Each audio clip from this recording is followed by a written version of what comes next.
بسم اللہ الرحمن الرحیم۔ RAH وائس کے معزز سامعین السلام علیکم۔ جیل کی سزائے موت کی کال کوٹڑی تھی، خوفناک سناٹا تھا۔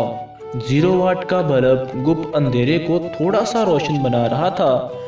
5 فٹ کا چھوٹا سا خانہ اس کو قبر سے بھی زیادہ تنگ لگ رہا تھا۔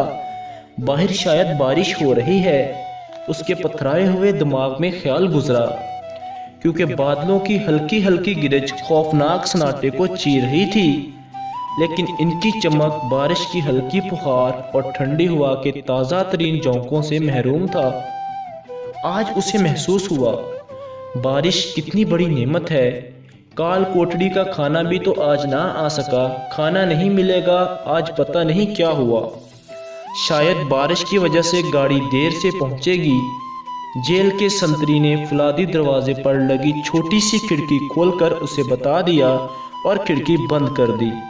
اس کو کھانا نہ ملنے سے کوئی مسئلہ نہیں تھا، لیکن 5 دن بعد اس نے انسانی آواز جو اس سے مخاطب تھی اس کو سننے کی خوشی تھی، کیونکہ وارڈن بغیر کچھ کہے کھانا آہنی دروازے کے نیچے سے سرکا دیتا تھا۔ بھائی میری بات تو سنو، وہ تڑپ کر اٹھا، میرے سے 2 باتیں کر لو۔ لیکن کالی کوٹڑی کا وارڈن کب کا جا چکا تھا، پھر سے وہ ایک تھا اور ایک کالی قبر تھی۔ آنسوؤں کی لڑی نہ جانے کب سے بہہ رہی تھی اور رکنے کا نام نہ لیتی تھی۔ یا اللہ، میں سزائے موت کا مجرم ہوں۔ کیسے؟ اپنے رب سے اس کا ایک ہی سوال تھا، میں نے تو تیرے بندوں پر کبھی ظلم نہیں کیا تھا۔ 64 سال کی عمر کا کمزور آدمی کیسے اور کس کا قتل ہو سکتا ہے؟ اے رب ذوالجلال، تو جانتا ہے میں بے گناہ ہوں۔ اپنے رب سے باتیں کرنا نہ جانے کب نیند میں کھو گیا۔ خواب بھی تو اس کو ڈرانے آ رہے تھے، کبھی اپنے آپ کو تختے دار پر جھولتے دیکھتا اور کبھی جلاد کو اپنا چہرہ ڈھانپتے دیکھتا۔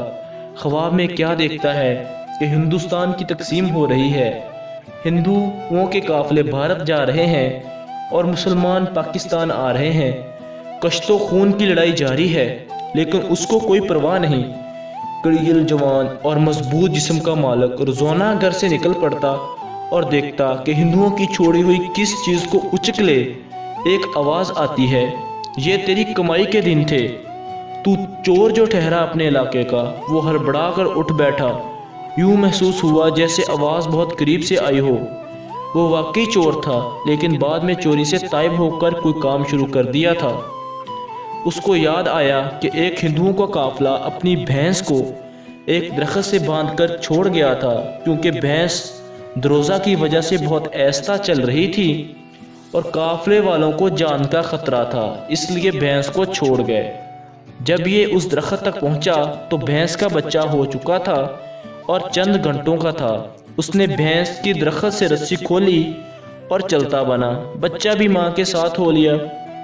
اس نے دیکھا کہ بھینس بچے کی وجہ سے آہستہ آہستہ چل رہی ہے اور مڑ مڑ کر اس کو اپنے ساتھ ملنے کا انتظار کرتی ہے۔ چور کو بھینس بیچنے کی جلدی تھی اور بچہ اس میں رکاوٹ تھا۔ اس نے بندوق نکالی اور بھینس کے بچے پر فائر کر دیا۔ بچڑا تڑپ تڑپ کر مر گیا۔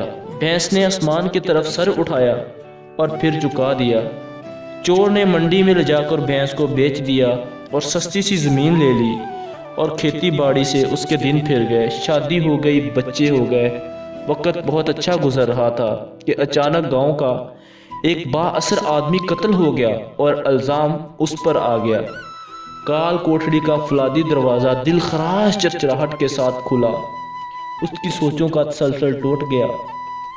جیلر اس کی کوٹڑی میں داخل ہوا۔ میاں تاج الدین ولد میاں رحمت الدین، کل تمہیں فجر کے بعد سورج طلوع ہونے سے پہلے پھانسی دی جائے گی۔ اپنی آخری خواہش بتا دو، آخری کھانا کیا کھانا چاہتے ہو وہ بھی بتا دو۔ کل تہجد کے وقت وارڈن تمہیں گرم پانی کی بالٹی دے گا، آخری غسل کر لینا اور وارڈن کو اپنے وارثوں کے نام بھی لکھوا دینا۔ تاج الدین ہکا بکا رہ گیا۔ قدرت کے انتقام کی گھڑی آن پہنچی تھی اور اس کے شکوے کا جواب بھی مل چکا تھا۔ کس طرح اس نے ایک کمزور اور بے کس کی جان لی تھی اور اس کی دکھی مظلوم ماں کے دل سے نکلنے والی آہ آج اسے تختہ دار پر لے آئی تھی۔ پھر وہی خوفناک سناٹا تھا اور 5 فٹ کی قبر۔ بے شک قدرت اپنا حساب پورا ضرور کرتی ہے، کیونکہ اس کے ہاں دیر ہے اندھیر نہیں۔ والسلام۔